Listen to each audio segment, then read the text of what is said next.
오늘 우리에게 주시는 하나님 아버지의 말씀은 사도행전 20장 22절에서 25절 말씀 제가 봉독해 드리겠습니다. 보라, 이제 나는 성령에 매여 예루살렘으로 가는데 거기서 무슨 일을 당할는지 알지 못하노라. 오직 성령이 각 성에서 내게 증언하여 결박과 환난이 나를 기다린다 하시나 내가 달려갈 길과 주 예수께 받은 사명 곧 하나님의 은혜의 복음을 증언하는 일을 마치려 하면은 나의 생명조차 조금도 귀한 것으로 여기지 아니하노라. 보라, 내가 여러분 중에 왕래하며 하나님의 나라를 전파하였으나 이제는 여러분이 다 내 얼굴을 다시 보지 못할 줄 아노라. 아멘. 우리가 계속해서 이 아침에 사도행전 말씀 나누고 있습니다. 오늘은 사도행전 20장 22절에서 25절 말씀인데요. 지도를 보시는 것처럼 지금 바울이 3차 전도 여행에 지금 마무리를 하고 있어요. 그래서 지금 이 여러분 지도 가운데 보시면 밀레도라고 되어 있잖아요. 지금 밀레도에서 배를 타고 예루살렘으로 향하는 그 길을 떠나기 전에 지금 6년간의 3차 전도 여행 중에서 절반 정도를 보냈던 에베소. 그러나 여건상 지금 에베소 지역은 들르지 못하고 밀레도에 도착했을 때 에베소에 세웠던 그 장로들을 초청합니다. 부릅니다. 그래서 마지막 그 시간들을 보내고 있고 바울은 다시는 이 사람들을 만나지 못할 것을 알고 있었기에 지금 떠나면서 고별 설교를 하고 있는 상황이에요. 3년간 에베소 지역을 중심으로 해서 복음을 전하고 또 두란노 서원 안에서 또 이 제자들을 양육하면서 정말 그들에게 마지막으로 떠나면서 자기의 그동안의 신앙의 여정이 또 이 사역의 삶이 어땠는지를 알려주고 또 앞으로 하나님의 인도하심이 어떠한지를 나누고 싶었던 거예요. 나누면서 에베소 교회 안에 똑같이 그들 안에도 하나님의 신령한 놀라운 역사들이 나타나기를 간절히 바라는 지금 이 노선지자의 고백인 것이겠죠. 그러면서 지금 22절에 보라, 이제 나는 성령에 매여 예루살렘으로 가는데 거기서 무슨 일을 당할는지 알지 못하노라. 지금 함께 만나서 이야기하고 어제 말씀 나눈 것처럼 자기가 지난 3년간 에베소에서의 사역을 다시 한번 되돌아보면서 그 사역에 대해서 얘기하고 이제 앞으로 진행된 일에 대해서 이제는 얘기하는 거예요. 그런데 이것이 뭐 자기의 어떤 열정이나 뭐 자기의 감정이 휩쓸려서 일을 진행하는 것이 아니라 성령께서 자신을 그렇게 이끌고 계시다, 그 얘기를 하고 있는 거예요. 때로는 우리가 자기의 감정이 휩쓸릴 때도 있고 아니면 또 자기가 그동안 해왔던 그 방법대로 계속해서 똑같이 그렇게 진행하기도 하지만 우리가 여기서 우리 이 말씀을 통해서 우리가 알아야 될 것은 늘 성령이 민감한 거죠. 성령께서 나를 지금 어떻게 이끌고 계시고 어떻게 인도하고 계신지를 늘 깨닫고 바라보고 한다는 것은 굉장히 중요한 겁니다. 그래서 앞으로 자기가 이제 예루살렘으로 향하게 되고 그 사명들을 감당하게 되는데 그 일들은 성령께서 나를 지금 이끌고 가신다. 그러니까 성령께서 나를 이끄신다. 그러니까 성령이 나를 몰고 가신다는 것이죠. 그러면서 거기에 자기는 순종한다는 겁니다. 그런데 그 순종해서 가는데 그 일들이 뭐라고 돼 있냐면 거기에 무슨 일을 당하는지 알지 못한다는 거죠. 근데 우리가 알아서 가는 건 아니잖아요. 모르지만 어떻게 해요? 하루하루 주님과 그 길을 동행하는 거예요. 그는 성경 전체에 나오는 신앙의 사람들, 하나님 앞에 쓰임 받았던 사람들의 공통적인 반응이고 또 그렇게 그들은 주님과 동행을 했습니다. 시작했던 아브라함도 마찬가지잖아요. 날마다 그날 그 말씀을 쫓아서 가는 거예요. 그 이끄심에 순종하면서 가는 것이죠. 그 앞에 무슨 일이 벌어질지 알지 못하지만 그 길을 걸어가는 지금 고백을 하고 있어요. 오늘도 우리에게 마찬가지입니다. 그건 저도 마찬가지고요.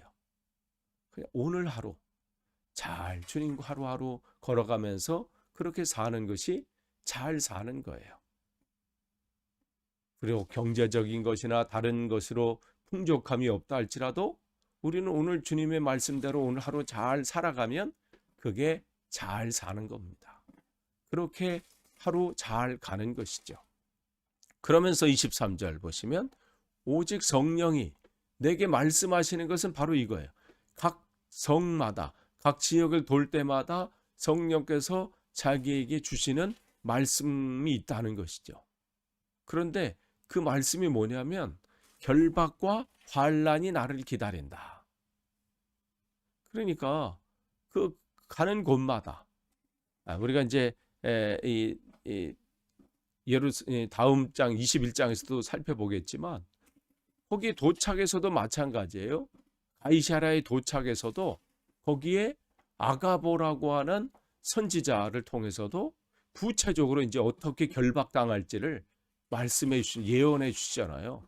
그러니까 그러한 상황들이 이제 펼쳐지고 있는 겁니다. 그러니까 예언을 기도하는 사람을 통해서 예언하는 사람들을 통해서 지금 하나님께서 이 바울에게 삶이 어떻게 진행될지를 보여주시는 거예요. 그러니까 그 상황 가운데 바울은 이제 이 둘 사이에서 이제 고민하게 되는 거죠. 왜냐하면 하나님께서 가라 지금 명령하셨어요. 예루살렘으로 가라. 그리고 그 사명을 감당하라고 말씀하셔요. 그런데 또 뭐라고 말씀하세요? 거기 가면 결박과 환난이 기다리고 있다. 그러니까 사명을 감당해야 된 그 길이 있어요. 그 길을 걸어가고 그 삶을 걸어가는데 거기에 환난과 역경이 있다. 그 사이에 우리도 마찬가지죠. 사명을 감당해야 될 하나님이 주시는 말씀이 있어요. 그런데 그 감당하려면 그것을 감당하는 만큼 거기에 따른 우리의 책임과 또 거기에 희생이 있다는 것이죠. 그럼 그 사이에 우리는 결단해야 된다는 겁니다. 그래서 그 다음에 보시면 23절, 24절을 보시면 참 우리 그래요. 하나님께서 우리에게 맡겨주신 그 사명들이 있어요. 또 한 영혼을 맡겨주셔요. 그 일들을 감당하라고 우리에게 그 길을 걷라고 말씀하셔요.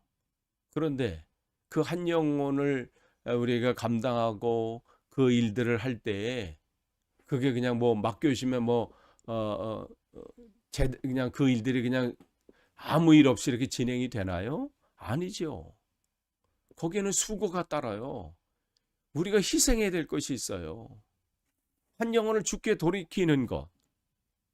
그게 뭐 그냥 쉽게 되는 것이면 얼마나 좋겠어요. 그 사람에 맞춰야 되지요. 또 때로는 그 요구가 이해가 안 될 수도 있지요. 왜 저렇게 행동하나 할 수도 있지요. 뭐 말씀을 전하고 함께 나누고 해도 전혀 변화가 되는 것 같지 않고 뭐 이러한 일들이 일어나게 돼요. 그러나 우리가 그 일들을 감당하는 데 있어서 어떻게 해요? 거기에 따른 수고와 헌신과 희생이 필요한 것이죠. 그러니까 사명 감당함은 내 열정에 있지 않아요. 내가 뭐 한다는 계획에 있지 않아요. 나는 죽고 예수로 사는 사람만이 사명을 감당할 수 있습니다. 내가 살아있는 한이요. 이해가 안 되는 거예요. 그 사람이. 왜 저렇게 행동하는지, 왜 저렇게 하는지. 그 상황들. 그런데 예수로 나는 죽고 예수님이 내 안에서 사는 사람은 그 일들을 감당할 수 있게 되는 거죠. 그래서 24절에 그 고백을 합니다. 바울이 내 달려갈 길과 주 예수께 받은 사명, 곧 하나님의 은혜의 복음을 증거하는 일에 마치려 하면은 나의 생명조차 조금도 귀한 것으로 여기지 아니하노라. 바울은 이 결단하는 거예요. 가라. 주님께서 명령하시죠. 시작한 거예요. 주께 받은 사명이 있어요. 이 복음을 증거하는 일. 이게 우리 바울이 시작한 일이 아니에요? 그런데 그것을 어떻게 해요? 시작을 했으면 바울은 고백하는 겁니다. 끝을 맺는 데 있어서 시작하게 하신 그 하나님. 근데 그 길을 나는 끝을 맺겠다는 것이죠. 끝을 맺는 한에 있어서 내게 그 생명조차도 나는 귀한 것으로 여기지 않겠다. 끝을 맺을 수 있다면, 그 사명을 감당할 수만 있다면 내 생명까지라도 내놓을 각오가 돼 있다는 것이죠. 바로 이게 예수님의 삶 아닌가요? 예루살렘으로 올라가시면서 구원의 그 길을, 그 사명을 감당하기 위해서 하나님이 세상을 이처럼 사랑하사 독생자를 주셨으니 이는 저를 믿는 자마다 멸망치 않고 영생을 얻게 하려 하십니다. 이 맡겨진 이 사명을 감당함에 있어서 그냥 그대로 그게 고상하게 감당되어지는 건가요? 고난의 십자가를 져야 되는 것이고 거기서 죽으셔야 되는 거잖아요.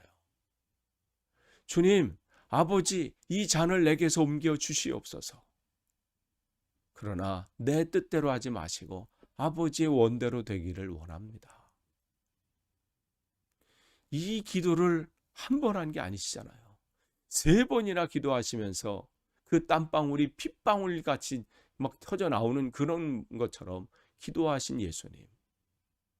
우리 이 결단이 필요한 거예요. 사명을 감당하는 것은요, 설렁설렁할 수 있는 부분이 아니라는 것이죠. 이러한 결단이 있어야 돼요. 내 생명까지도 내려놓는.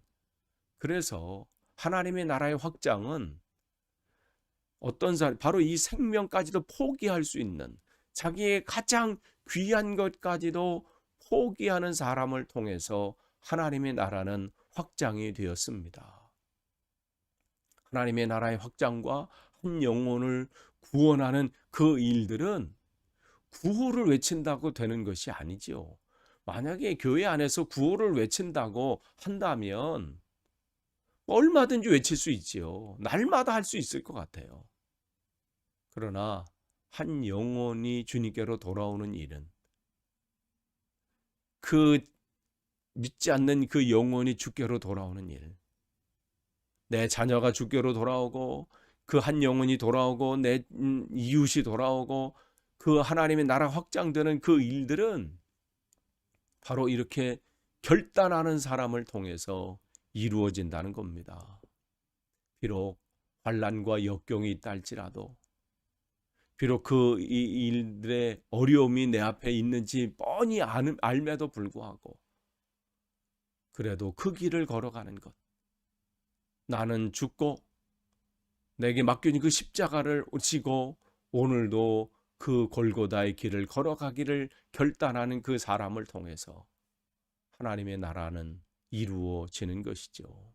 그렇기 때문에 이 사명의 길은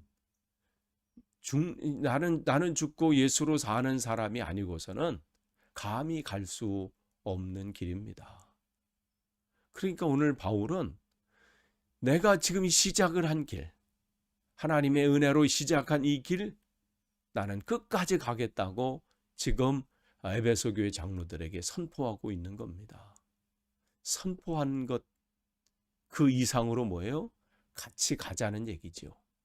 그들도 우리가 이 시작한 이 길, 이 복음에 사로잡혀서 이 복음을 전하고 이 일들을 가는 이 시작한 이 길, 우리 함께 끝까지 가고 함께 잘 마치자고 얘기하고 고별 설교를 하고 있는 것이죠.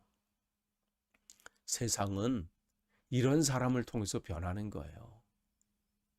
세상이 이 하나님께서 세상에 각 교회들을 세우시고 그곳에 저와 여러분과 같이 신앙의 사람들, 성도들을 세운 이유는 뭐겠어요? 그냥 거기서 하나님께 예배하고 찬송하고 기도하고 우리끼리 뭘 하라고 그렇게 세우는 것은 아니잖아요. 그렇게 시작하신 하나님께서는 이제는 어떻게 해요? 우리들의 결단을 통해서 이 땅의 세상에 그 복음을 전하면서 또한 세상에 우리의 삶이 하나님 앞에 온전히 붙들림을 당해서 세상을 변화시키기를 원하시기 위해서 세우신 거 아니겠어요? 세상은 바로 이렇게 하나님 앞에 온전하게 붙들림 당한 사람을 통해서 변화가 이루어지는 것이죠. 그러면서 25절에 보라, 내가 여러분 중에 왕래하며 3년간 그곳에 사역을 감당하면서 하나님 나라를 전파했다는 것이죠. 얼마나 고난과 환난들이, 핍박들이 그곳에 있었어요. 그러나 그는 끝까지 그 상황 속 하나님 나라에 전파한 것. 바울은 바로 이게 그 삶의 목적이에요. 다른 것에 있지 않습니다. 하나님 나라를 전파하는 거예요. 이제는 여러분이 다 내 얼굴을 다시 못할 줄 아노라. 마지막 이제 고별 설교를 하면서 그는 어떻게 삶이 자기가 마감될지 또 그 길에 순교의 길을 걸어가게 되는 것을 느끼게 된 것이죠. 그러면서 남아있는 에베소 교회 장로들에게 그 교회들에게 사실은 얘기하는 거죠. 에베소 교회뿐만이겠어요? 거기에 있는 세운 모든 교회들이 끝까지 어떠한 환난과 역경이 있다 할지라도 하나님 나라를 전파하는 일에 최선을 다하기를 원하고 또 그렇게 끝내기를 원하는 그러한 바울의 설교와 또 그 마음, 간절한 마음이 여기에 담겨져 있고 이 말씀은 또 저에게 오늘 하시는 말씀입니다. 맡겨준 사명, 그냥 설렁설렁 감당하는 것이 아니라 정말 끝까지 하나님의 시작한 이 일들 끝까지 완주하기를 오늘 저에게 또 다짐하는 말씀이기도 합니다. 저와 여러분이 오늘도 정말 오늘 하루만이라도 이 맡겨진 사명들을 잘 감당하시고 또 내일은 또 내일 하루도 잘 감당하는 거예요. 그렇게 하루하루 잘 사시고 또 하나님 앞에 잘 가시는 저와 여러분이 되기를 간절히 축원합니다. 기도하겠습니다. 하나님 감사합니다. 말씀을 주셨습니다. 우리를 시작하게 하시고 사명의 길을 걷게 하셨사오니 하나님 끝까지 잘 완주할 수 있도록 우리를 붙잡아 주시고 인도해 주옵소서. 늘 그 은혜 가운데 거하게 할 줄 믿사옵고 예수님의 이름으로 기도하옵나이다. 아멘.